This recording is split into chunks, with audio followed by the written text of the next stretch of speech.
Around the Bead podcast, tire talk for trucking, mining, agriculture, and more. Your home for fleet solutions, aiming to inform, pioneer, and entertain the tire world in connected industries. Sponsored by East Bay Tire, keeping essential industries moving forward.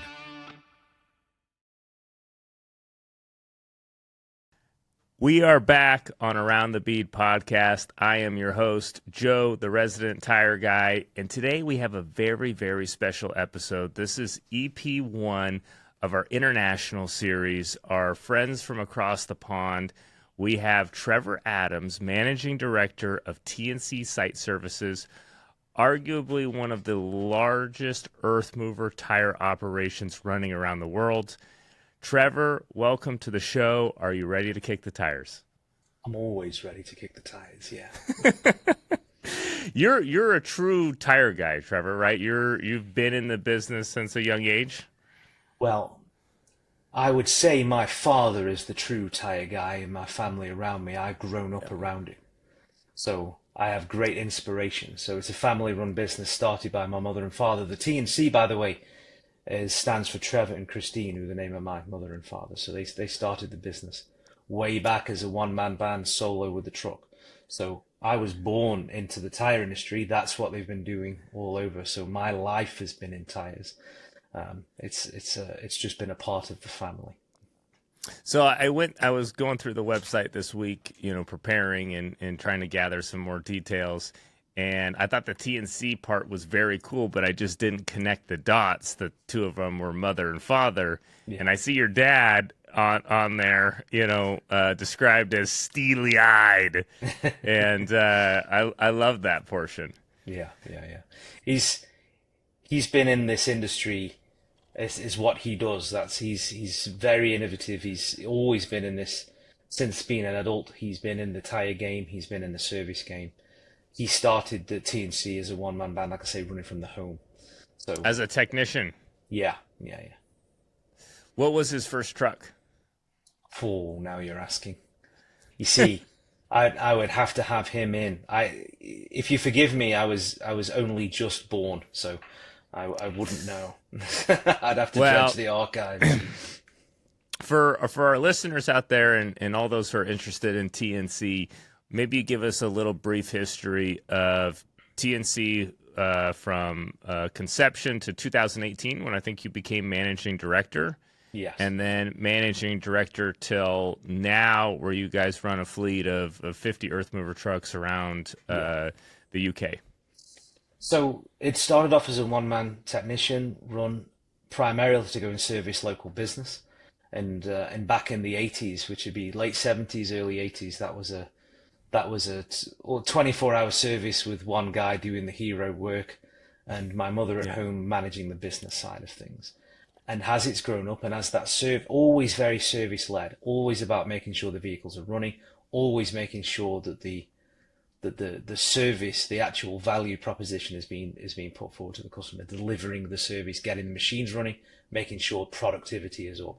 And as that reputation got around, as businesses grow, we open more locations, took on more, invested in more trucks, and it has grown steadily. It's still a privately run company. There's no external venture. It's independent. So we describe ourselves as the largest UK independent now.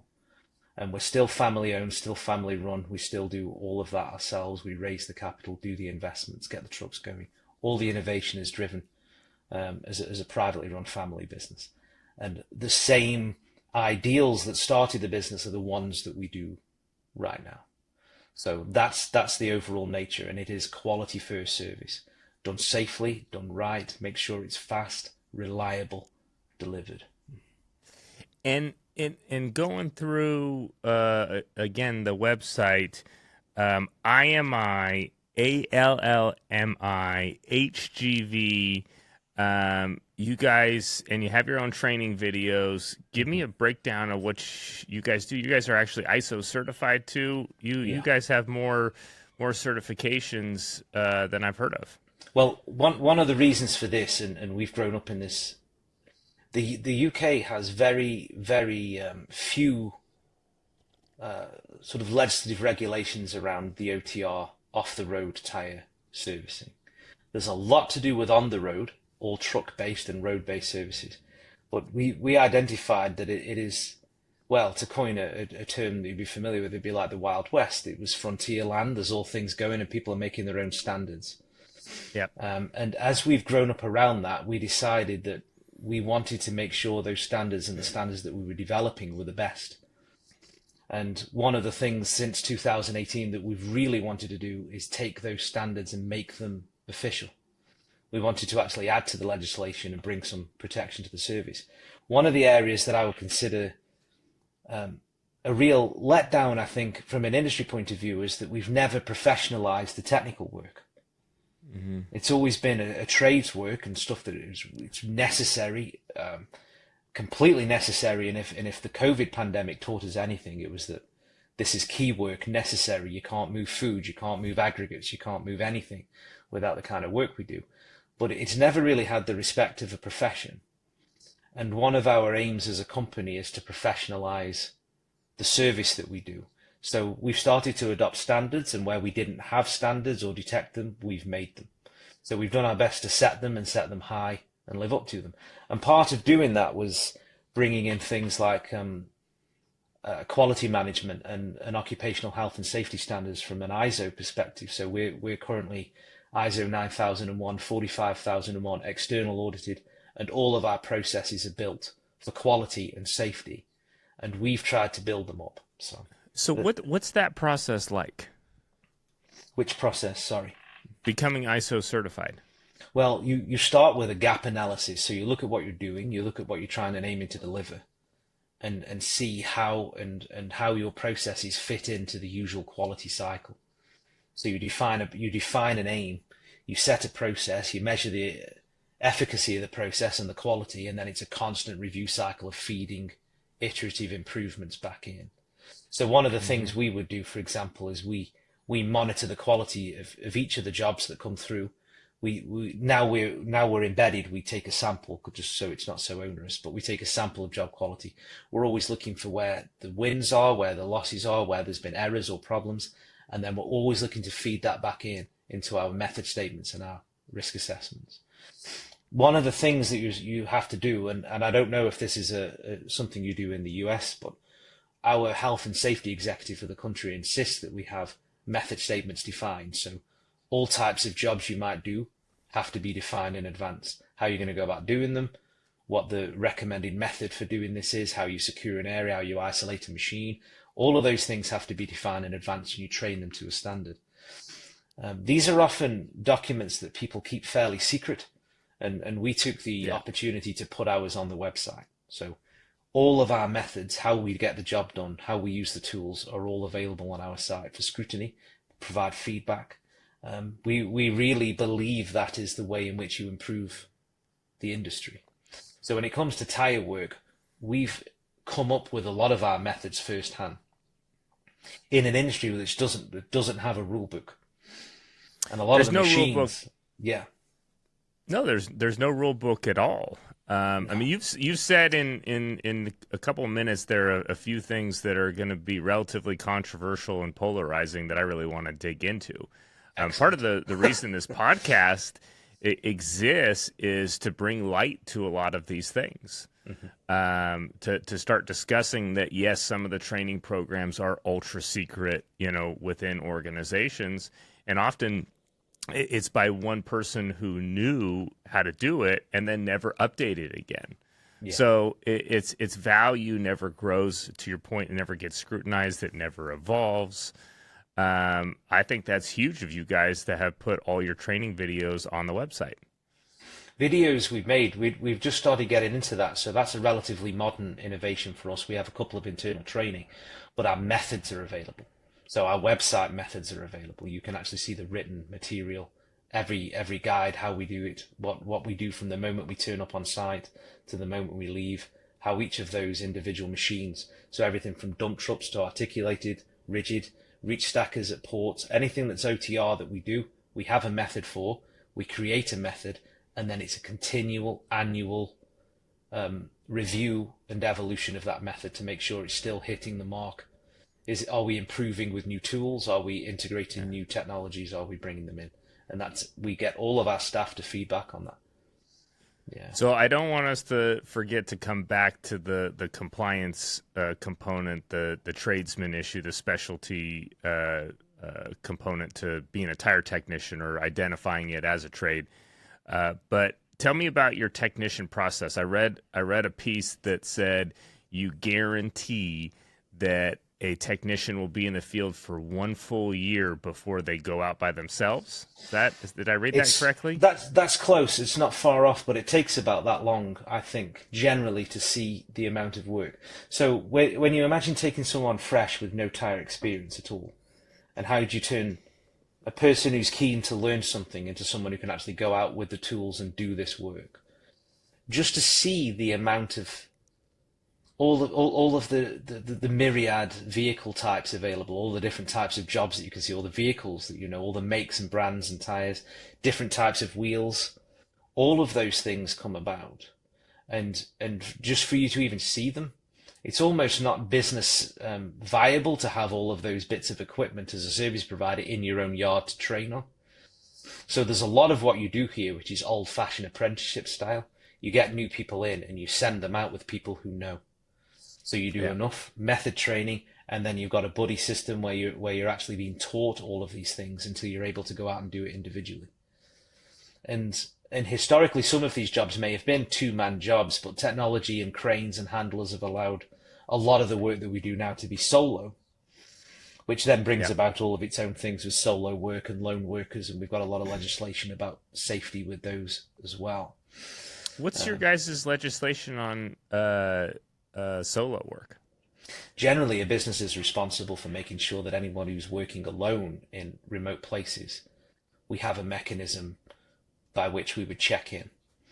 So you give a heartbeat system. So if you're alone down a quarry and it's out of hours or there's no one else there, maybe the machine's isolated and you're working alone, if you will have obviously signed into the site, so you hope someone will know that's there, but there is that idea where you're working at the bottom of somewhere remote. We have got now mobile-based systems that do a heartbeat check-in. You can determine, are you still there? Are you still okay? Are you still working? Because if they don't respond to that, we have alert systems that will then call the company that we've gone to see. We'll go and check up on, and then we can go and ask for someone to put eyes on our staff. Wow. And this is built into the truck? It's built into their phone? It's built into our RT system, so our phone and our job mechanism has that baked in. Yeah. Wow, that's impressive.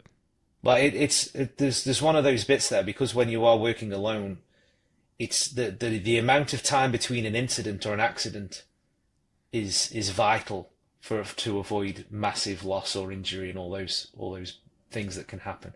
And if an accident, and we're very fortunate because we haven't had a serious incident that would involve it, which is good. And one could argue it's because of these things, but we're lucky in the sense that in a very dangerous environment, we haven't had a serious issue, but we have a lot of these mechanisms in place.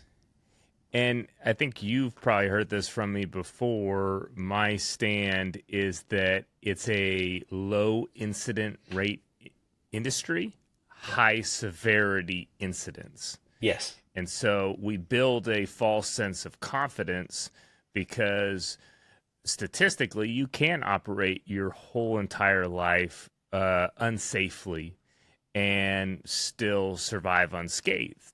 Yes. But if something does happen, it's catastrophic. It's loss of limb. It's loss of life. And where I'm seeing some evolution in the United States, but still typically it's been this way, and maybe this story resonates with you, is you have Joe's Tire Shop. Joe's Tire Shop has half a dozen technicians, and Bob is the number one technician. He does everything. He can do everything. He was learned it all himself. Bob, for whatever reason, can't do the work anymore. And so Joe, owner of Joe's Tire Shop, he takes the keys, he throws it to Johnny and says, Johnny, take the boom truck, take the hand truck. We got a job to do tomorrow. Figure it out. Yeah. And Johnny goes out there, and Johnny has a mechanical inclination, and he's been wanting this opportunity. He's been watching Bob for years. He really wants the big truck and the big money and the big ego. And so Johnny goes out there, and guess what? He stumbles, and it takes him 8 hours to do a job that should have taken 2 hours. Customer gets billed 8 hours. And Johnny does the job, and he comes back, and he's booming, full of confidence. And Joe, the tire shop's owner, is like, "All right, you're my new boom truck guy." And Johnny does that for the rest of his life, and builds this sense of confidence every single day that he completes a job and doesn't get hurt. Yes. And we're just rolling the dice every single day that Johnny goes out into the field. I have a good example of common practice which is just like that, and this is, if we're talking about raising controversial things, this is something that TNC Site Services does as a policy. Statistically, there is no great raft of incidents that have occurred because of doing this practice. We avoid this practice because we don't think and not just think, it's not just a feeling. We can measure the effectiveness with the big tires. We don't use plugging repair string, and never will. It's a triage item. It's useful to move a vehicle to a safe place you can do service, but we wouldn't count it ever as a repair. You're talking a plug patch in which you're pulling it through the tire? I'm on about the kind of string that you might be able to see. So it's like rubber string that you ram into a wound, and you keep ramming it in until it holds air. Oh, a plug patch. Yeah. It's not so much a patch, it's just string like rammed in. If you just imagine shoelaces just endlessly rammed into a wound until it fills a hole. Now, this is not illegal, it's not in use, it's not disallowed by anything, but we just do not think that it is a good repair. Well, one, it isn't a repair. It's a little bit like I think my ops director likened it to fixing a cavity in your tooth with chewing gum. It just doesn't work. Uh-huh. It serves some purpose. It's a triage item. You're also increasing the damage, and also it's often done quickly, and you don't know the extent of the damage underneath the wound. So which is especially big especially important on these large tires, which, as you describe, when they do go wrong, they're often catastrophically wrong, and catastrophic to life. So if you're just ramming rubber into a wound, you're effectively as well pressing the wound even more with pressure to increase the size of the wound. You wouldn't dream of doing this with anything else. It's just keep ramming more material into a gap. You're going to create a problem. We don't do this, and we never will. We do cold cure patches if it's an on-site repair, and we do major vulcanized repairs, but we never plug with the plugging string. This isn't something that's against the law. It isn't something that there's legislation to stop.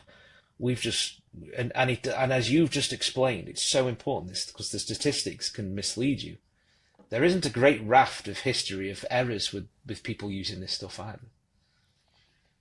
But there's so many ways with a large tire it could go wrong, and if it does go wrong, it will be really bad. I think we see it more in the United States in passenger and light truck, as a quick fix.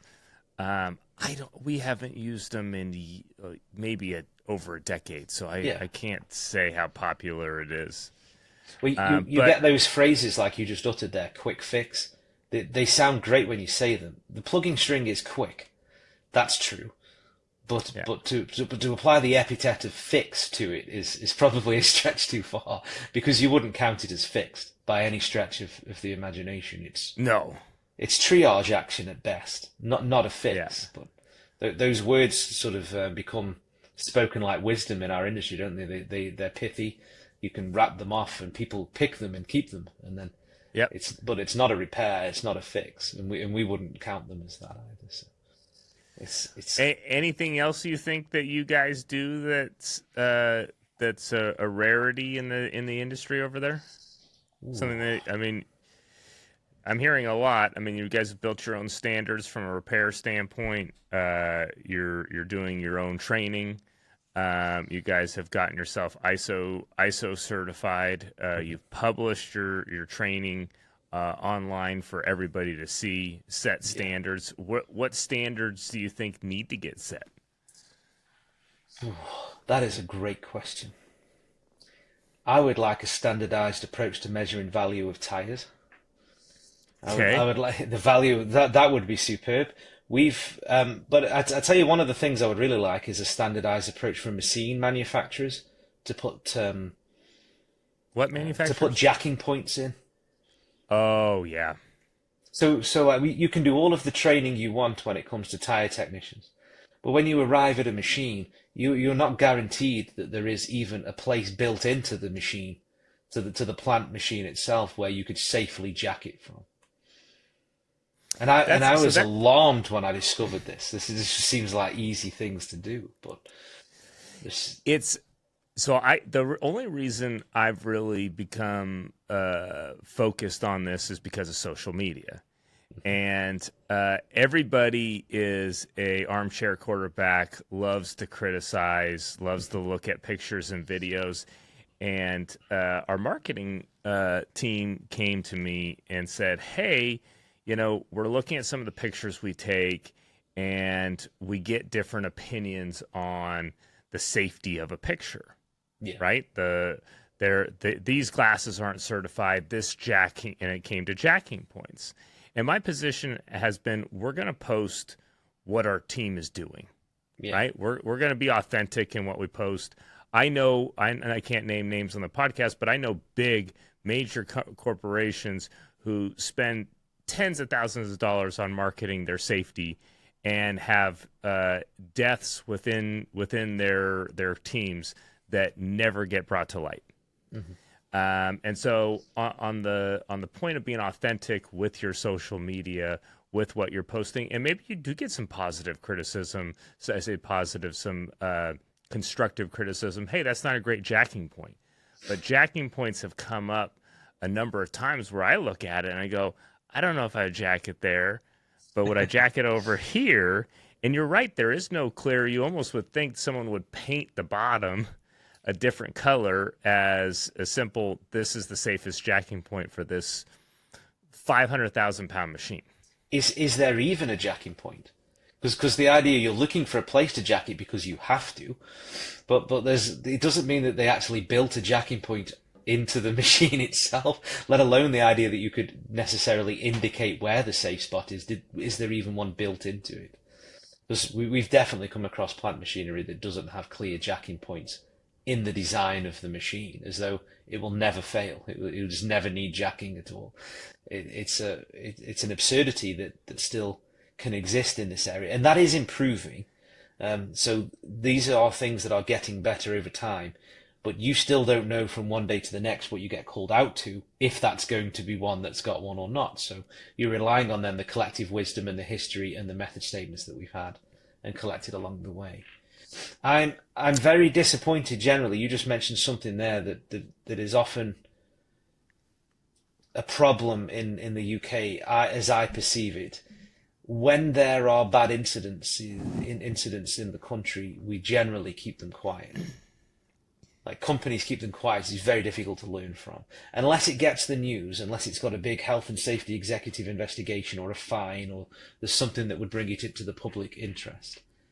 The actual forum to get together and discuss problems is limited in OTR. Like, there isn't really a place to get together and do it. We've tried our best to be as open with standards and our methods as we can. We're actually, I think, as good as we can get. If there is an incident on site, and we're fortunate, we've never had a serious incident, certainly no deaths. And that's good. But when we do have an incident, whether it's a small collision or a knock or a scrape or there's something that happened, we are very open about it, and we work very closely. We've got a dedicated team for just health and safety investigations, for feedback and review. It's part of what we do. So we've got entire staff whose job is to follow up, to investigate, to improve, and keep the quality high. That's interesting. I agree with you. I mean, I'm seeing some change in the Americas on that. There's still the big corporations and their subsidiaries. If there's anything any incidents, it's all hush hush. But there are some small groups. It just tends to take too long. There's some great investigators who get involved with tire accidents when it relates to MSHA. MSHA is the Mining Safety Health Administration for the United States. And it's a great compliance and safety organization that was built on the safety of miners many, many, many years ago. And it applies to anybody who comes on site. And so you must be MSHA certified to come on site. And the long story short is if there is an accident, there's a tire-related accident, they do call in a few safety and training experts on a tire site to investigate it. But the process is usually, it feels like a couple years before any of that information gets out. And still, it's really, really, really, really hush-hush. Right, you have to dig and find it, and where is the information on it? It's not distributed. People don't want to talk about it. You just hit another area which is a bugbear of mine. It sounds like you have would that be a federal body, the MSHA, you said? Yes. Okay, so yes. we have some national legislation, but by and large, most of our verification and validation frameworks are commercially run entities. So we have a few that I won't name them all because I don't think that's fair, and especially when I'm criticizing things, but you sign up to them and your customer will sign up to them, and you end up having to sign up eventually to all of them because there isn't one framework that rules them all. Different businesses sign up to different validation frameworks and they're all a paid service, and you end up, it's an industry all of its own, where you then put all of your documentation and your coverage and your work and your standards and all of that gets sort of taken in. It goes into a quantitative sort of checkbox analysis where they score you on something, and then you achieve some sort of rating, and you either pass or fail to a given standard. And they claim to do all of this stuff for us. So the customers that you serve sign up to one and they'll say, right, well, we want you to be on board with this company with which they will prove your standards, and then another customer will go, well, we use this one. So we end up obviously paying the service fees to all of these different frameworks that go along. And it's kind of annoying because it would be nice if we had an OTR specialist one, but we don't. There are companies like that in the United States that are not tire related, but they're safety and compliance networks. Yeah. And I've been really strong in my position that safety and compliance are two completely separate and different things. Yes. So it's mostly compliance checkbooks here and there. But what you're inferring when you start talking about paying the fees, which we all do, to get that rubber stamp that corporation needs to have that vendor on site, is that safety is incumbent on the dealer and what defines safe practices. And I'll say something that a lot of people aren't going to want to hear, is that it's worth $0 in value right now. Is you can be the best operator versus the brand new operator or somebody without a safety record, and the reality is in an RFP, in an RFQ, it makes zero difference. It's a don't fail industry. So you go into a mine site and you fail, yes, you're out. But unless somebody has history with both and they're looking at two brand new operators, there's no difference. I agree with everything, except I would go a little bit further and say it isn't zero. It has a negative. It costs you to do all of this properly. And you're competing commercially with companies that don't bother. And they don't have the cost or expense of a compliance department or a safety investigation team or anything that improves. So you can provide a service that may get something done today for much less. And if you purport to value the service, the safety of the service or the quality of the service that you're buying, what do you actually value it as? Because often it's just like, I want it, but I certainly don't want to pay for it. I want it, but it's not worth anything to me. But it comes with an actual cost to run. So none of doing ISO was free. None of doing any of the things was free. Like, you need staff to do the analysis, you need staff to do the checks and all of the service that comes along. So we all know those bits. But if you aren't running a health and safety department, if you're not running, we call ours health, safety, environment, quality. It's HSEQ or HSEC. And it covers these 4 areas. But if you're not actually running or spending any time on that, well, you can obviously go in and offer a service at a much, because your overheads are just so much less to deliver the service. And even though there is a sort of brochure etiquette into asking for this stuff to be done, it doesn't actually end up being valued anywhere near the actual order book that comes in. So it actually, if you're going to do it, you pay a price for holding your own standards. I know that as a fact because we pay to have our standards, and we don't necessarily recoup those commercially. Now, there may be some customers who really do value them, but it's in OTR, it's still, like I said, it's frontier land. If you want to, you can go and get a supplier who will offer to do you the job with none of these things backing them up. and they may get you running today, and that may do you entirely. And you say frontier land, wild, wild west, the education piece is so important. And again, that's why we're here, is to help not just tire dealers and technicians, but fleets be able to look and really audit the safety of an operation, the safety of their vendor, the safety of their tire dealer, their emergency call. But you're right, it is a net negative. And I think that's why you've seen rotation of tire dealers over the last few generations. It's competitively advantageous to come in without those standards and either be able to make more margin on the higher existing price, or to be able to buy the business with a lower price and not adhere to any safety standards, roll the dice until something happens. Yes. And you either survive and evolve into becoming more safe, or something tragic happens and you don't make it through. Well, we are that story, but without the tragedy. We evolved because we can see it coming. Because you don't have to be, there's not a Nostradamus level of clairvoyance required to know that something is going to happen if you roll the dice enough. And we evolved without the need for that. So it was a decision we undertook. I still worry about it every day. Yes. I mean, I think we have we do everything we can, but I know it doesn't always happen.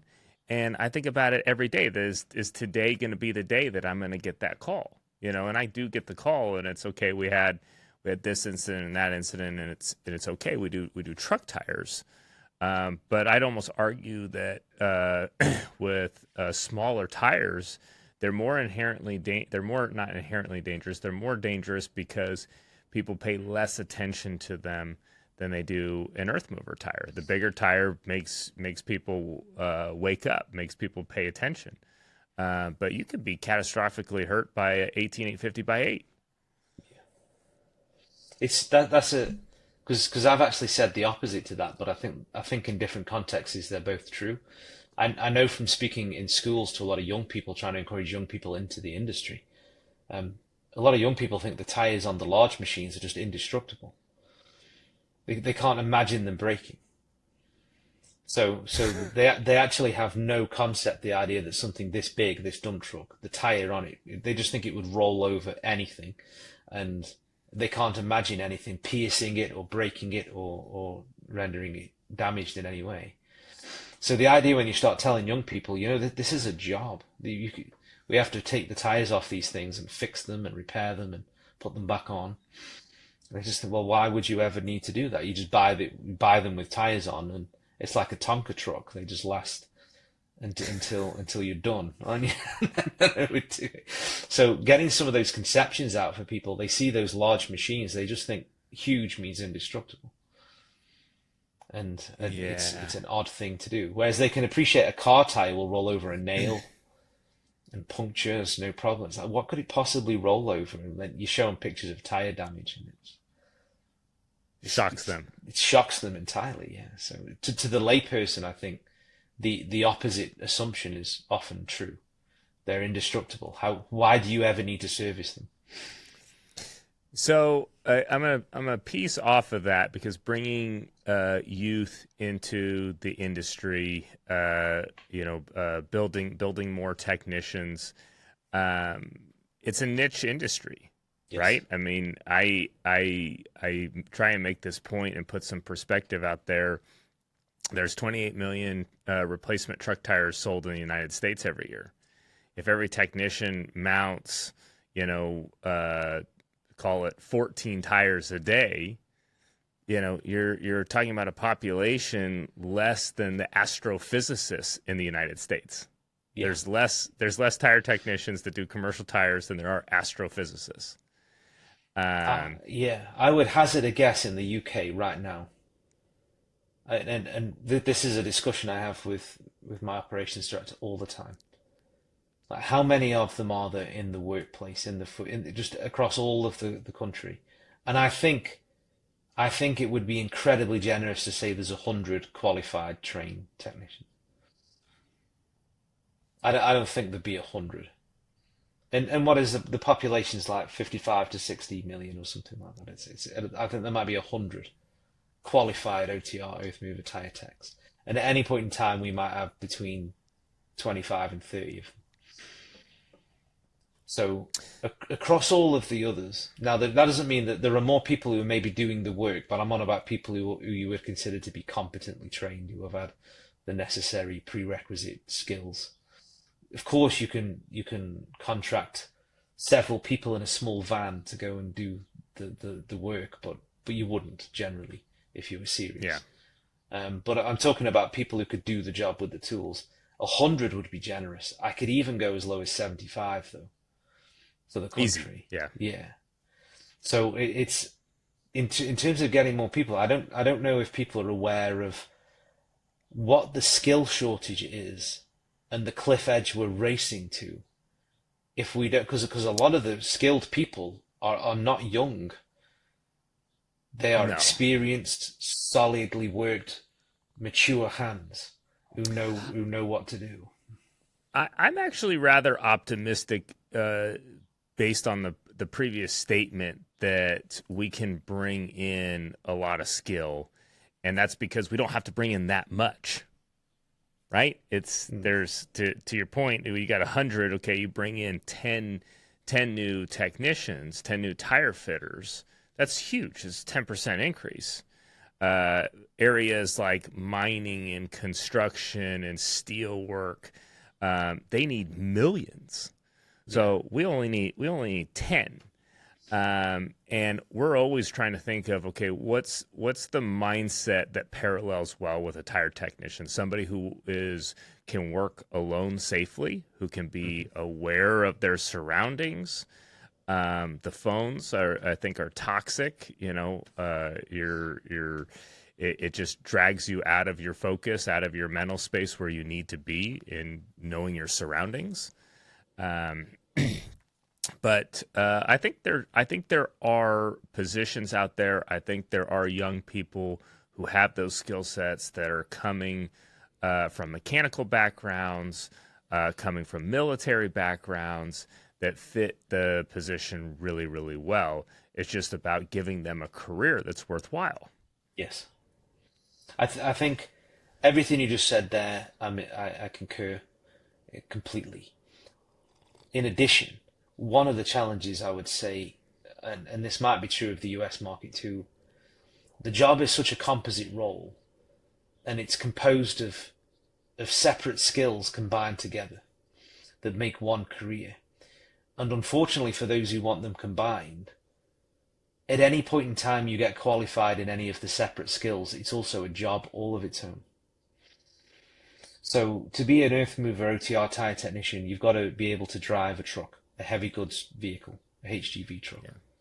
That is a career all by itself as well. So while you are a trainee tire technician, you are now a fully qualified haulage vehicle driver, and it's a good career, and you can go and jump into it straight away. So if you don't want to be a trainee earth mover tire fitter, you are a fully qualified HGV driver. Yeah. You could go and haul long road jobs all you want. The same with the crane. You have to be a crane operator. The Olmi crane operator you mentioned earlier on is the crane certification that you do. Crane operation is a job. And if you want to go and have a job as a crane operator, well, you can go and do that the moment you're qualified as a crane operator. So before you can get into the OTR tires, you have these training steps, which are all solidly good, rewarding careers. And they are appealing to people if you want the money or you're young and you want to get on the ladder quickly. So you're a HGV driver, you can drive up to 32-ton vehicle with a crane, lorry-mounted crane, and now you've got to operate the crane. That's a job too. You've not even got into the tires yet, but you can drive the vehicle and operate the crane. Yeah. And then you're a trainee tire fitter. But you've got so many options to get out of your chosen career path for a rewarding, pay you full salary today for the full job that they need during your training period. And that is the nature of a composite role like this, because when we say an earth mover tire technician, it is layered and composed of at least 3 separate well-paying careers. That at any point in time of your training mechanism, you could hop off your route onto another career and be entirely rewarded, and start earlier than you could. And because of the low numbers you need, it is very costly for educational institutions to get on board. So I don't know. We have the national education system that we have in the UK, and the apprenticeship scheme favours cohorts of students that a college could push through in a technical, vocational skill like plumbing or electricity or something like that. They have cohorts of students which are fundamentally financially viable for them to do. So they'll want 50 or 60 students in an area to go, and you'll train this many plumbers or electricians. I don't think there's enough work in the country to have that many earth mover tire technicians. So all of the training cost goes on to service providers themselves, and nobody wants to pay for that because the commercial environment is so tight and the competition is there that you have to fund all of the training yourself. Do you think that is our next end game, is some sort of certified vocational positions? Yes. That's enforced through industry or government compliance? Yes. Well, I've just recently enrolled T&C Site Services into our National Tyre Distributors Association, of which we sit on the council for. And part of that body's function is to generate licensing. So I would actually like it to be a licensed profession. Mm-hmm. And what's a profession that would be comparable? Like I'd love to talk about that, because I think there's a lack of there's a desire to fulfill some ego and some pride from the tire tech position, that it doesn't get the respect that other roles do that do have licensing or some sort of compliance stamp.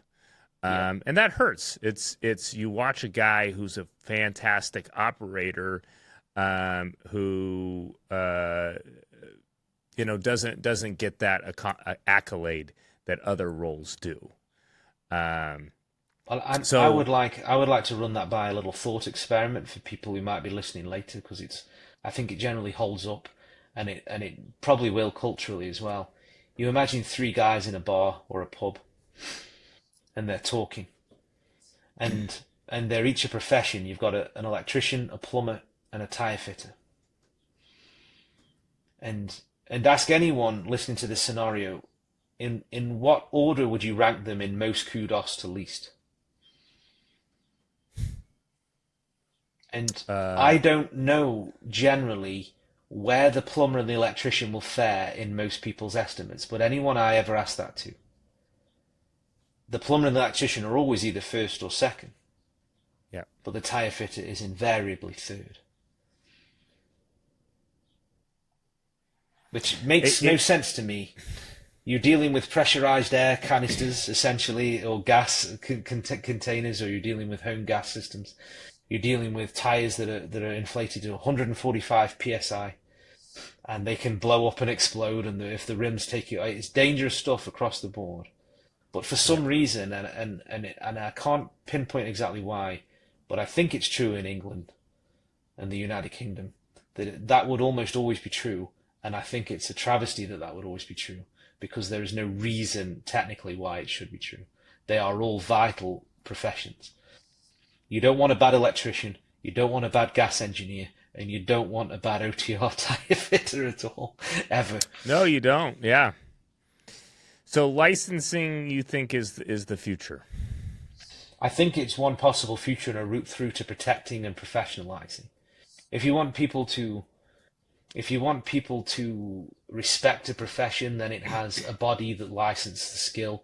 It has the equivalent of a board. You've got to have some standards being upheld, and you've got to be able to be struck off if there's consequences. We would expect this from many other types of professions, whether from architects to surgeons to electricians and gas engineers, whether they're gas safe or... There's always going to be someone who knows what they're doing who isn't certified, and there's always going to be a market for people who want those people.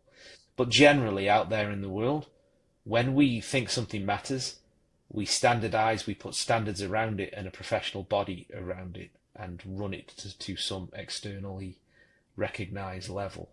And that's what I would like to see in the profession.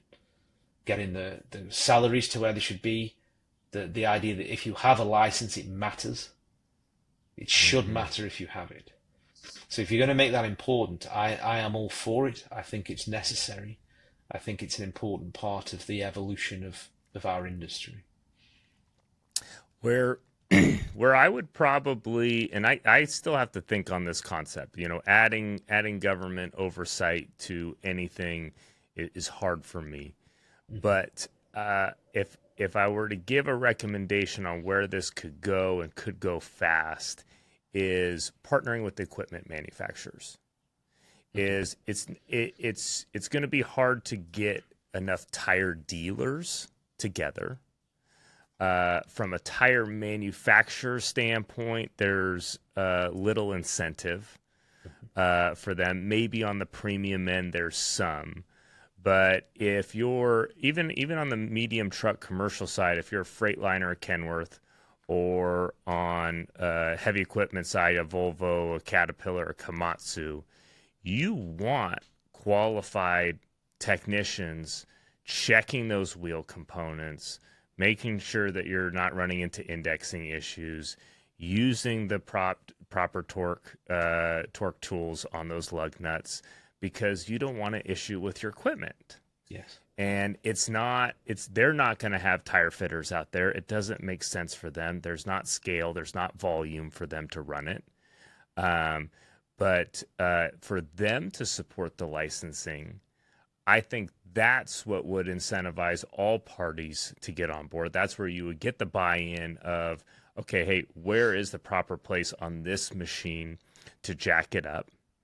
And you get buy-in from customers, because they're really looking at the Volvo dealer, the Cat dealer, the Freightliner dealer for the expertise on what's right for their piece of equipment. I think so. Your point on government oversight is, well, you're not going to get any arguments from me. I think that is always going to be a concern. The point I would raise to that, I think, is that if I was going to ask for government involvement, it is literally only this thing. Any time government gets involved in commercial matters, it's almost always tragic. It's a bad idea. But if you were going to get the government to do anything, I would like you to enforce the contracts that say, if you claim this, it means something. So if you're selling services and you're selling a product or a service to market, and you make a claim, it should mean something. And that's where I want the government to say, well, when they say this, that is a thing you can hold someone to. And that would actually level the marketplace out, so that you can always find a non-certified person to do anything. Let's not kid ourselves into thinking that any amount of government oversight or a standards upholding or contract upholding would remove the informal marketplace. There will always be a guy who knows a guy who can do a thing. And there'll always be people who've got a little bit of cash to get a guy who can do a thing. So that will never go away. But in the professional marketplace, if you claim something to be true, we are standards, we are a high standard, high quality, we do this job. If you claim it, you should be able to be held to it.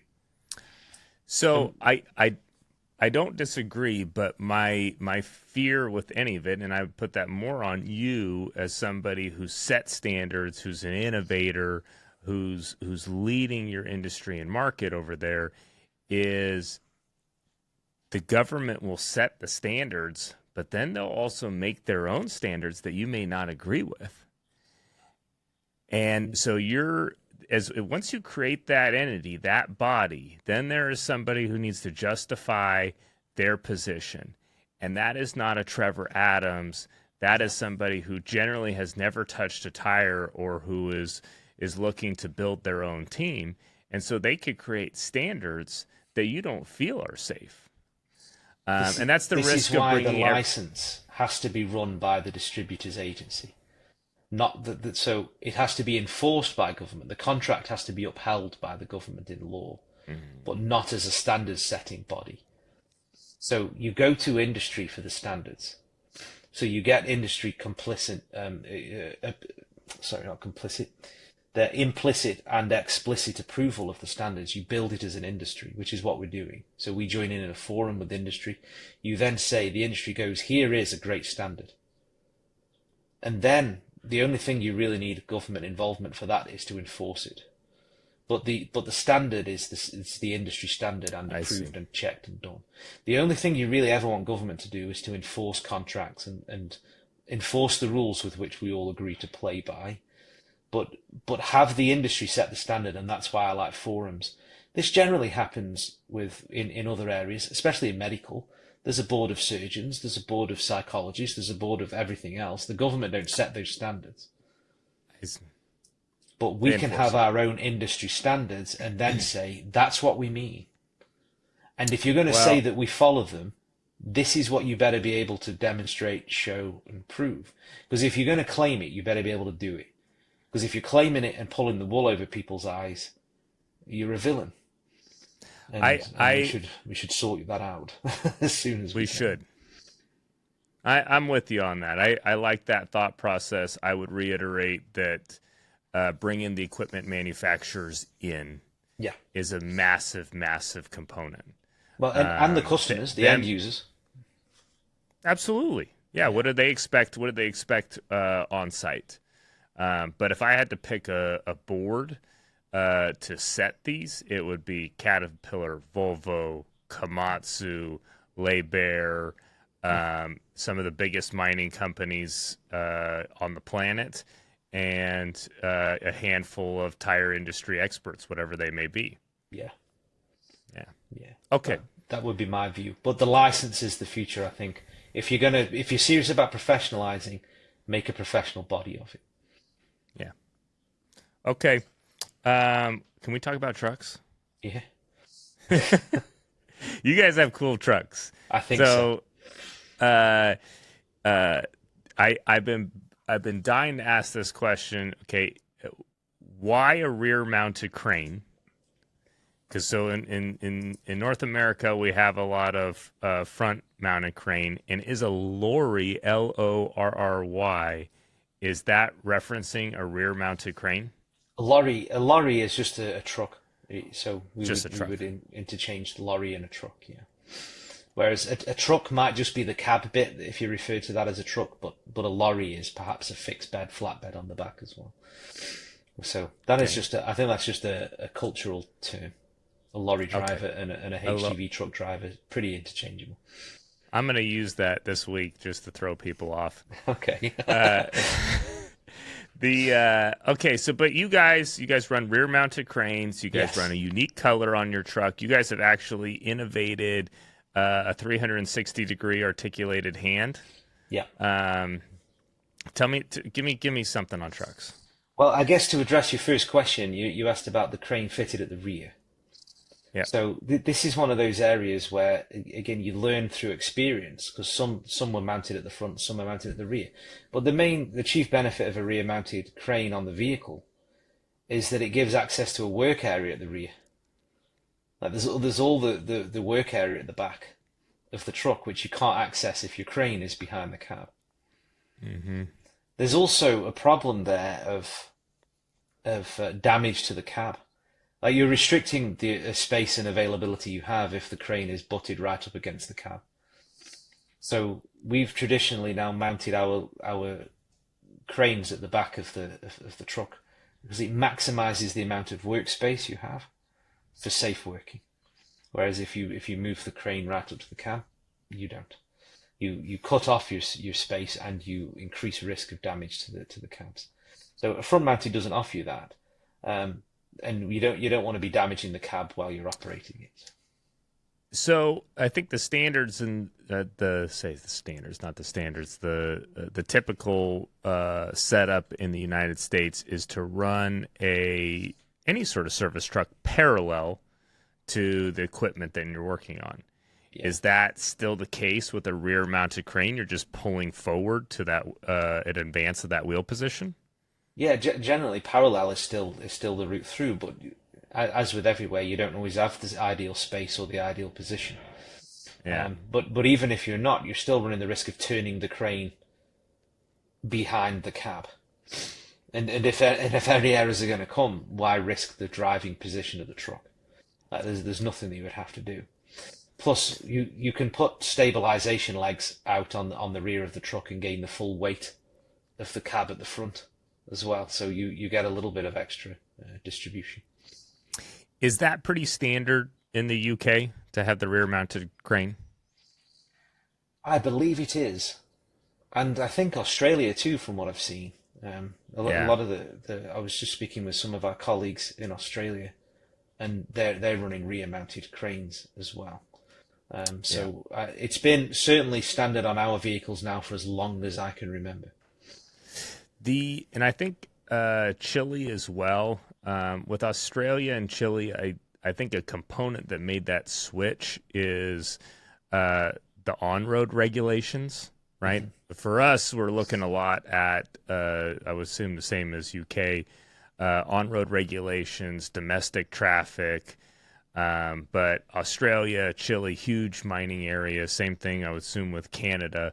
Why not just get the bigger truck with the rear-mounted crane that's got a 28K hand on it, and you can do everything with it? Well, that's a good question for all of those places, but I'll tell you why you don't do it in the UK. Because the road network isn't designed for big, expansive. It's just not Canada, it's not Australia, and it's not America. Yeah, we got to get there, and we've got to get there through some pretty old roads, which are quite narrow in some respects. So we actually have a fleet of vehicles from 32 ton down to 3.5 ton, so we can get to where we need to be in the most efficient manner possible. What kind of kilometers, what kind of mileage are you getting out of those power units, out of those trucks now? Well, our range, we can move them as in terms of distance traveled from their base. No, lifetime of the truck. Oh, well, what we would likely do is get between 3 and 5 years and then roll them over anyway. Oh, really? Yeah. The power unit, but you would keep the bed in the hand? Well, yeah. You get the truck. You could change over. You might keep the crane truck a bit longer, but you might take it over. But we build them all ourselves. So the mileage of the truck, but you don't want to keep a truck so you don't want it to cost you money, essentially. No, and I think that's a challenge that we've seen with labor pricing. Yeah. My position has been, nobody knows whether they make money on their labor pricing or not. And if they knew that they were losing money on their labor pricing, they would price it completely differently. But trying to calculate what it costs you to own a truck, run a truck, the technician that goes along with it, most people don't spend the time to look at that. So labor is just a number on the board. We'll just guess this. And it's a completely different cost function if you plan on keeping that truck for 10 years or if you're turning it over in 3 to 5. I'm smiling as you're saying it because these are my spreadsheet levels of hell that I get stuck in as I go. Because Because I have an idea about how much labor I would need to charge to pay money, but it is in no way market tenable. No. So there is a mixture of other areas where you have to then get your margin and markup out of tire sales plus other things. That is a tumultuous area of concern for me, and so much to get into in terms of labor rates. Even the word labor, going back to the usage of words the other day, we use labor rates in the UK too, and it's so insufficient as a term for what you're buying. Especially when you're paying by the hour, like I like you saying that. We do need a different term because it basically denominates the individual and the work to that's manpower. It's whatever dude I can pick off the street. That's labor. Yeah, I'm breaking rocks or something. I'm moving wood from one place to the next or something. It's what are you getting when you buy? Because one of the issues with market labor here, and I know we're just taking a brief tangent from the truck talk, but I think it's important while I'm thinking about it is what it costs to move a truck out and get a guy. So you're not really having labor. You're getting a technician and a vehicle. You're at least getting a technician and a vehicle. Yeah. And then pricing is never designed to align needs. And I think the creative industry has known this for a long time, because if you build a company by the hour to make a commercial, they then say, well, how long is it going to take you to make? So they want the hourly rate, then they want it the quickest possible it can possibly be, because that keeps the price of the project down. Yeah. Whereas in reality, it's like, well, what do you value the most? I'm going to get a technician out. It's like, you value getting your vehicle up. You want that done quickly, but you're only paying me by the hour. So it's actually, if it's in my interest to not go quick. Like, it's in my interest to take my time and to spread that out. And we're in that problem all of the time. I'll try and challenge us to try and improve our value proposition and how we describe what services we do. Yeah. But you touch on a very sensitive subject, which is, yes, if it's at an hourly rate, the better technician that may have a health, safety, and quality team behind them in order to do it costs more, does it faster, and makes less. And this is a story that I tell our team. It took me just probably 10 years ago, and a customer calls up and they hadn't used us, and they said, such and such tire dealer has been out at this job site. We've got a loader down, and they've been out there 4 times, and 4 separate calls, over 2 days, and they haven't been able to fix this tire. Can you guys come out and do it? And so we send our top guy out there. He goes out, he goes through all the processes, cleans the rim, checks all the components, puts a new O-ring on it, and that's all it needed is a rim cleaning and an O-ring, which is as basic as it gets from an earth mover standpoint. And at the time, this might have been longer than 10 years ago, we were charging an hour and a half minimum, and I think it was like $99 an hour. And we didn't have the business because our competitor was $79 an hour, and they were in a beat up old pickup, with no training whatsoever. And my guy comes back, he did it in 45 minutes, right? And we charged an hour and a half minimum. And the team's pumped, like, hey, this is a customer we can get, and we showed how awesome we are. But I sat in my office that night thinking to myself, who's running a better business? We made an hour and a half at 99 with still at the truck at the time was $145,000 plus the training plus the highest paid technician. And the competitor was running $14 an hour in a beat up truck and billed hour and a half minimum 4 separate times, 6 hours, and didn't get the job done. And I went, something's incredibly wrong here. We have to figure out how to prove our purpose and our value. What did we save that customer in uptime?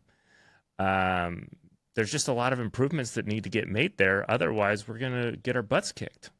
Yeah. Well, to answer your, I mean, I think it was a rhetorical question, but it was interesting anyway.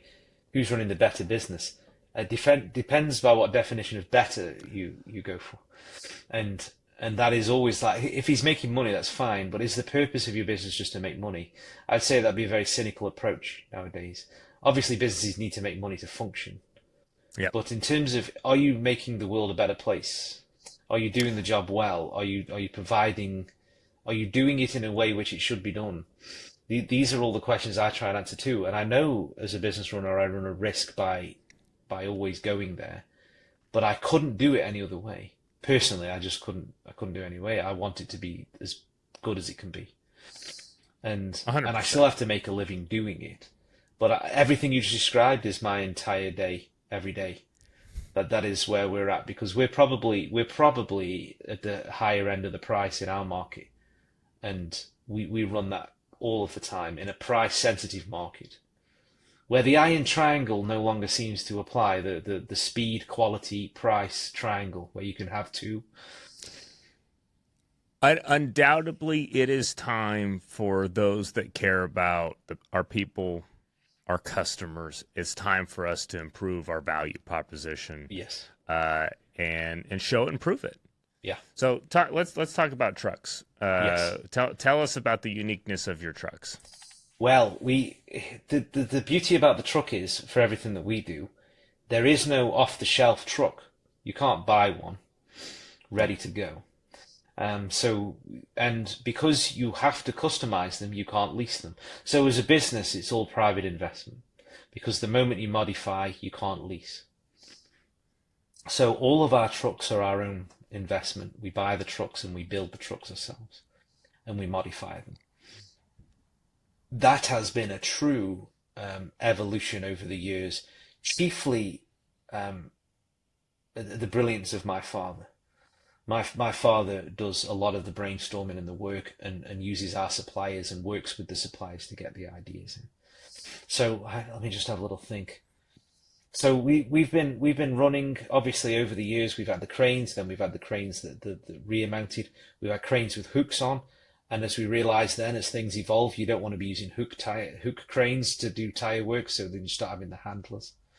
Mm-hmm. And handlers were a pretty restricted item in the UK. There was only like one manufacturer, or maybe two. And they weren't evolving much as the business and the industry went on. Nothing to do with the standard of the company or anything, but just in the needs of the industry, it was very niche and it wasn't getting the development it needed. So the manufacture of tire sort of handlers hadn't changed in over a decade. And we were finding there was times to do it. So, for example, there's modifications we needed to make. Our cranes are designed to push. Most cranes off the shelf when you buy a crane. Yeah. Well, you know from tires that it's useful to be able to push. Oh, yeah. Yeah, but most cranes by default are engineered for lifting. They're engineered for lifting weights upwards. Oh, crane. Yeah. Yeah. So the cranes that we fit to the trucks, ours have been modified so that they can effectively push as well.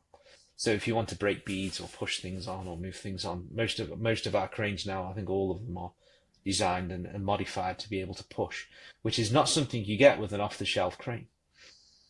But if you look at a regular crane and look at our crane, you wouldn't spot the difference. I wouldn't. I'm a lay person when it comes to this stuff. So everything I've picked up from my father over the years is just what I've been told.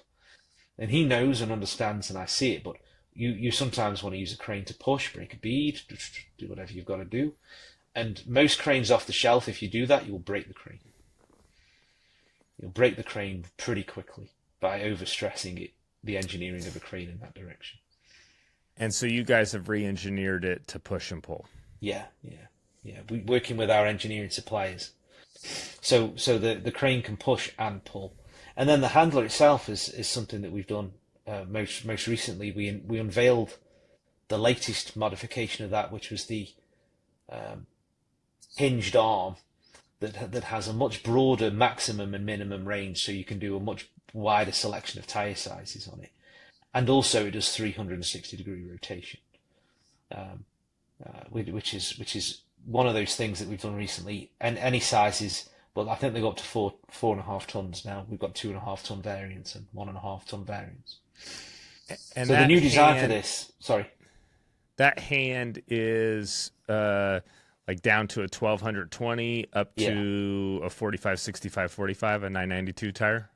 I think I'll do a 39. Might do the 40. Yeah. I think on there.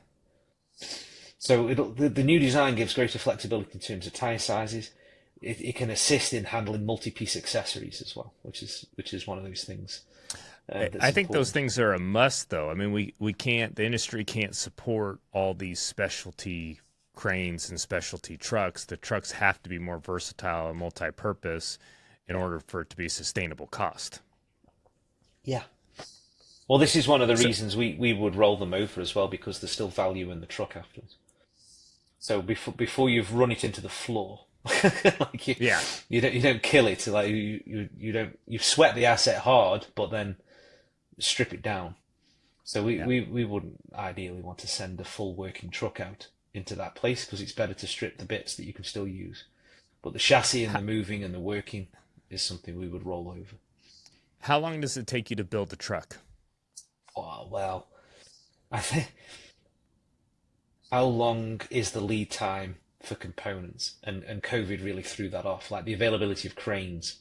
So getting a truck isn't too difficult. That can be 6 months, 8 months sometimes. But we've had long lead times on the availability of cranes. Are you planning trucks out a year, 2 years? Yeah, 2 years. 1 and 2 year plans for trucks. Yeah. So we'll be retiring the existing fleet, bringing new ones in. That's a rolling forever part of our ongoing cost. They're an ongoing cost and investment every year. So we're always recycling, renewing, rolling them over, selling, buying new, and then building new, to keep them fresh, to keep them good, and to make sure that it's a viable fitting. We've actually been on the tough end of that when the business was doing less well, where you don't do that, and when you start running old trucks, your costs just become it's unworkable and unguessable in that you can't predict them. Unguessable, I think, is the most critical component. You may not have a payment on that truck anymore, but they're so volatile, and the downtime can be so significant. I mean, that's essentially what we are to customers in many cases, is insurance providers. We're the service provider for insurance. Okay, vehicle's down, go fix it. We can't afford to have old trucks that aren't reliable, because we're the ones being relied upon. Yes. That's exactly the point that we take. You keep the fleet good. We've got our 3 pillars, we call it. We've got our technicians, we've got our fleet, and we've got our management ethos. I saw that on the website. I thought that was cool. Yeah, if you don't have all of them, then everything is less. Like, good trucks are great. Good fitters, you need them. But if you don't wrap all of that up in a desire to do the right thing, the right service, and the right management approach, there's some compromise that will sneak in. Trevor, when was the moment for you that you felt like you wanted to do this, you loved this industry? On the show, we call it your big dog energy, your BDE. When you were like, hey, I'm fully vested in being a tire guy. It's great when you hear those phrases. I can't imagine anyone who knows me would describe me as a big dog in any sense. But I have big dog energy. Well, for me, it's more of a long game, because I grew up in it. So when the only thing I wanted to do when I was a young boy, and back in the days in the UK where there was no health and safety really, and as it was a family business growing up, occasionally I would be out on the truck with my father as a boy. And I'd be in the cab and I'd be watching him do his thing. There is that time in every son's life, I think, when they're looking at a father who has purpose and a mission, who does things. And that's all you can imagine doing It's all you want to do. So I can remember very early that feeling coming in where I used to watch that happen. And that was all I thought I would ever grow up and be. I would be and do what he does. Because it looked great. He was using the cranes, big tires. It looked fun. Big trucks. And I used to see the stuff that no other kid that I went to school with ever saw. So there's this really early memory where it's like, that's what I want to be. And I actually had a go at being a technician. And that was when I learned something really quite important about myself. And that is I have no proclivity for practical skills at all. But I found out by trying, you know. So it was, I can barely hang a picture, so hammering a nail into a wall would be a problem. I don't know what it is. It's one of those things. I pick up tools and I just make mistakes and errors, and it's not where I'm good. You know oneself. That's a good power to have. You've got to know oneself. I know where my strengths are. So I was always very good at the analysis and admin. So I then, after not helping out with the tire technician stuff, my mother, of course, the C in TNC, was running the business financially, systems-based analysis of things, taking all of, as the business is growing up, and I found I had a proclivity towards that kind of work. And then you asked me when was that come? I said it was a slow boil. My parents encouraged me to just go and see the world and do other things. So instead of just being in tires forever, I went and did other things. So I finished college and I went to university and I did a computer science degree. I became a teacher. I've been a teacher, a university lecturer. I taught computer science. I have a master's in AI and went around the world, and I did tech talks and other bits and pieces as well. So I had a great career as a teacher, which I loved thoroughly for a long period of time, which got me into a lot of research into other areas and sectors. I did a lot of image processing, and my main area of interest was completely unrelated computer games programming. But that taught me how to do visualizations and virtualizations and simulations, because the skills are the same. So having come through this, I then eventually get back to the family business, which I've never left. I've always been involved in it, but I was doing other things. And then I've been able to bring the things that I know back into what we do. And then since that was 2012, and since then, I've built custom software for tire analysis. I do a lot of our models for improving tire products and wear and performance, how to turn on rim. So when you say, when did I know? I've always wanted to be involved in tires. Where did I find where I could be most useful? It's when I came back to it with a set of skills that I could really develop. And so when you start talking about building the value proposition, my main mission now is to understand the modeling of tires on vehicles to such an extent where I can explain the value proposition in clear terms. So let's talk about that, because we started this podcast. You said something, and I don't have the direct quote yet, that we need improvement either on tire performance or measuring tire performance. Oh, yeah. Well, or maybe those it was are two things, isn't it? Like, standards related to performance. We need to improve tire performance. That should be a given. But both of those things are true, because the act of measuring is all models based as well. Yeah. So if I use a very contrived example, there is a model by which I can estimate the miles difference between our two locations now on the planet. But there is an actual distance. But there's no way that we'll actually know the exact distance. But there's a model by which we could probably get there pretty close. Yeah. So a lot of the ways in which we measure tire performance are crude. And they're very crude. So the measuring mechanisms have to improve, but as a consequence of that, the actual performance should know, because there's a lot of claims made, and this is where I think the manufacturers are doing great work across the industry, because they're doing tons more, especially the big name manufacturers, the premium brand manufacturers are doing lots of work on their value proposition as the market increasingly sees an influx of cheaper alternative products. And if you discount the environmental concerns about that kind of, take that out of the value proposition for a moment, what is the price point that you would look at in terms of those models. And Michelin's done great work on this, Continental's done great work on this, Bridgestone, all like Goodyear, all do great work on this kind of stuff. And for all the ones I've just missed out, because I'm aware that it's commercially one of those things. If I just say all of the main manufacturers are doing great work in it, and I'm trying to get the stuff on the ground to happen as well, because we're in the best position as service providers to help our customers get the best out of their fleet.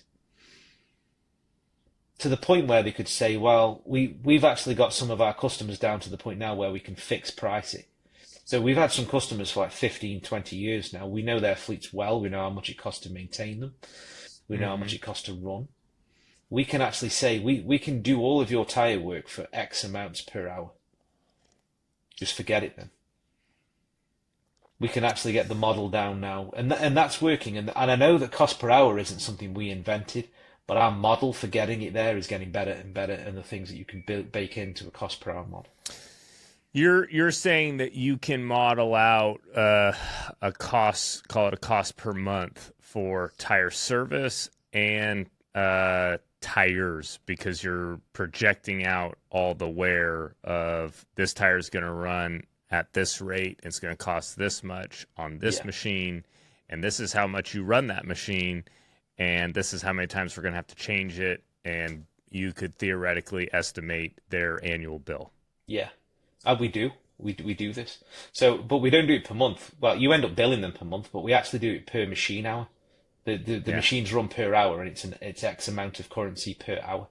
So if you run your fleet per hour, we can actually bake it down to that, and actually start delivering those tires.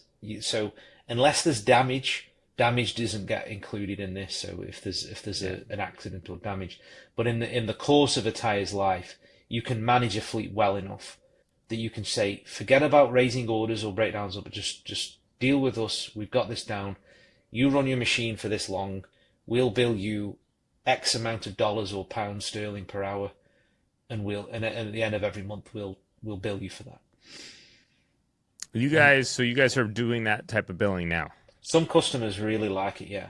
Like they I would really imagine so, yeah. Yeah, we've got that. You can't do it with a new customer because you've got to have a little bit of history. You've got to know how the tires perform and what product selection to use. But the moment you've dealt with someone a while, you can really know their fleet. We inspect, we see it running, we do product selection, and then we can start saying, look, we know your ground surface, we know your applications, we know where you're running the tires. So if you have this operation the way we know it now, given these conditions, we know we'll fix that cost for you.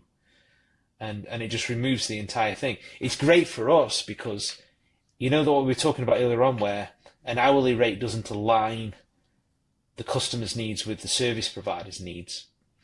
So you're always at odds. So they want a cheap hourly rate and the job to be done as quick as possible, which is not in the service provider's needs. But when you get this cost per hour function right, it is incumbent on the service provider to service the fleet as well as they possibly can. The better they serve the fleet, the better their return. So isn't that where we have to go from a value proposition standpoint that will align everything else? Yeah. Is that if we have common goals with our mining customers, with our earth mover customers on what drives performance, and performance is value, right? The tires wearing longer or getting lower cost per hour. That's the goal. And if we're all collectively aligned on what the inputs are to make that metric better, then the value proposition is maximized. Yeah. And the beauty about a model like this is that instead of having to purchase each new technological advancement in as a separate order, you can render them as options for cents an hour on a fleet. So you want like tire monitoring or pressure monitoring or something like that. Once you get it down to this, you can say, all right, well, for an extra 36 cents an hour, you can get telemetry and analysis or something like that. And it's not a separate purchase. You just start baking it in to the service. So tech-wise, do you guys do VBox studies? Do you do site severity? You guys are using the Conti tech now. I mean, talk to me about the tech you guys use. Well, if we still use, because I still think this is one of the most important things, the low tech option of a specialist who goes to look at the tire, because that's one of the things we can't do. You've got to assess the state of the tire. But one of the areas we've had a great success, especially in the port for us, is using the Continental kit. The tire pressure monitoring systems that they have, Conti Connect. And you use the yard reader too? Yeah, the yard reader is a method of reading, but if you don't have the kind of infrastructure where a yard reader makes sense, they also have per machine telemetry boxes that will read them as well, which are essentially just using SymBox providers, taking readings from whatever, and pumping it up to a system. And then we have access to that system as a dealer with the support of the customer, where we get to see, we can respond to things. If we see pressure alerts and warnings, we can quickly respond to all of the things that you see. I'm sure you'd have to get a spreadsheet out, but just like ballpark, what do you think the cost benefit analysis is of that? I mean, what the pressure sensors cost, what the kit cost that goes into the vehicle, what's the return for the customer? Dollars and cents, percentage. Dollars and cents. That's a good one. To split it out individually, I don't have it, unfortunately. I've got some numbers for the complete service provision where it's baked in, because the beauty about the Conti stuff is the tires come with the sensors in. Right. And so once you've purchased a yard reader, which is a couple of $1,000 or whatever it is that it goes in, yeah, the tires are part of the cost, and the ongoing running cost is pence per hour anyway. So like the actual cost of the equipment and the data transfer is absorbed pretty quickly into the service that you save and the extra performance that you get. I have seen real benefits in performance anywhere on different fleets between 40 and 60%. That's 40 and 60% in terms of tire management. In terms of life of tires, it's crazy numbers. If you got this kind of improvement in other areas, you just buy it straight away. Yeah, it's like software. You just go, yeah, this makes total sense. Check the box. We more or less run a benchmark of 10%. Just because there's so many variables, and that's what makes it hard to do. But if I was pressed, like I'm pressing you, I would say proper air pressure is going to improve your performance by 10% minimum.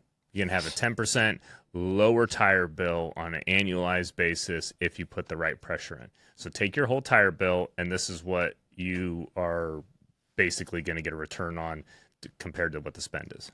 I think that is a very modest first entry into the number, and it will get you there, and you'd never get in trouble for saying it, because it would almost never be wrong, and probably almost better than that. Yeah, almost always slightly better than that. One of the things above and beyond the tire pressuring system, though, is I don't know if you've seen it. I've enjoyed using it when I've seen it in action. Is Continental, I think, again, have something called the Conti Logger, and that's a full telemetry. This thing doesn't just do tire pressure monitoring system. It's got cameras on the vehicle. It's doing turning circles and engine speed and hours run. It's doing GPS mapping of the routes around the place. So it's because a lot of the time, one of the things I've noticed as we've improved is the conversations we have about tires are getting better with our customers. So easily one year you might go, okay, well, they'll come to you and go, we use these tires, but they're not performing as well as they used to. And they'll go, can you have a look at what these tires are doing? And if you only look at the tires, it never paints the picture. But then you look, well, you've replaced the fleet, and the new machines you're buying are heavier. They're torquier engines on them anyway. And then it turns out to be nothing to do with the tire. You end up doing the tire work with the machines, and it's like, well, if you reduce the maximum speed of your vehicle from 10 to 6 kilometers an hour, your tire performance will go through the roof. And it has nothing to do with the compound of the tire or anything else that they're doing. It's just there's so many other variables. It's such a multivariate problem that if you run the models through a lot of this stuff, and this technology now is giving you this, it's like, well, they run without breaks because a lot of industry now doesn't take breaks. They run these machines and sweat these assets heavily. They don't take cool down breaks at all. So they never cool down. So the tires are running at max temp all of the time. And then they're going as fast as these new machines can go. And then sometimes it's that old adage, you don't need to go this fast. If you actually just bring the speed down, you're not going to get the work done any slower than you're doing now because you're doing less accelerating and braking by reducing the maximum top speed. And then all of a sudden you see the life of the tires go through the roof, and people are beginning to have those conversations in a much more common manner now. They're way more frequent than they used to be. Instead of just going, this tire's no good, this tire's not as good as it used to be, without looking at like, well, the machine's heavier, it's torquier, the engine's bigger, we run them faster and we don't stop. We also have a brand new layout, which means we turn tighter circles. And the idea that we turn tighter circles carrying heavy loads doesn't factor in because it's just a tire. But now we're having these smart discussions because the different ways in which the performance is affected are visually apparent. You can see them, they're easy, you can see the impact you can see the heat build up and the cool down, what tight turning circles do to a large machine carrying a container and so on. And that's just coming along now. And I can't even begin to add all of the benefits that's coming up. I'm still working on the models for that myself. But they're fascinating to see. I love the tech that we're deploying now. And you guys are getting a lot more than we're getting. Okay. I mean, when we chatted the other day, what Conti's deployed in Europe is 5 times what they've deployed in the U.S. Okay. They haven't even touched earth mover positions. It's maybe a little bit of truck here and there. Yeah. It's shocking to me because I would think that would be the push. And you're starting to see software companies out of Silicon Valley begin to tackle it because it's such a wide open gap. Mm-hmm. Yeah, I think so. The big manufacturers, the only downside to the big manufacturers having the tech is that obviously it's in their interest to sell their tires, so it's very much a value proposition for their tires. But what we're seeing now, and some great companies coming in, and we partnered with one at last Atlas, and we really rate the product, is a product that you can use that's separate, just completely agnostic to the tire brand, and get these systems across. So for mixed fleets or for fleets that don't base their purchasing on one brand alone, that they're using a mixed buying purchase for the right tire in the right place, you can actually start putting that through with a service provider. Instead of it being baked in at the manufacturer end, you can actually get a service provider led solution on that instead. Having a brand agnostic solution is where the industry has to go. Yes. Otherwise, you're just not going to get there. Or maybe, as I'm thinking about that, I agreed with you, but also maybe standardized gear attached to OEM. Yeah. Yeah. If it can be like a TPMS like we see in cars, it changes everything. That you can latch onto and access and get the data from. So, Trevor, we've been rambling for an hour and a half now. I want to do this again, but let's do this with a deep dive into tech, like where it's at now, and where we think it needs to go, and what are our customers demanding that we've got to answer. Okay, yeah, that's right. A great one. Yeah. I think we tied those two together for our round 2 on this, because I want to start tackling those questions for our customers. Yeah, I think so. Yeah. I would love to, and I'll direct it slightly better because we've gone through several sort of depth first search rambles and tangents, I think, here. Yeah. But this is what we've done. TNC's been doing this for 40 plus years. You've been doing this longer. We've got lots to say, I imagine, about everything. So yeah. This was a blast, Trevor. I loved hearing your story. We're going to do this again. Thank you. Thank you. Thank you for your time. It's been a pleasure. See you, Trevor.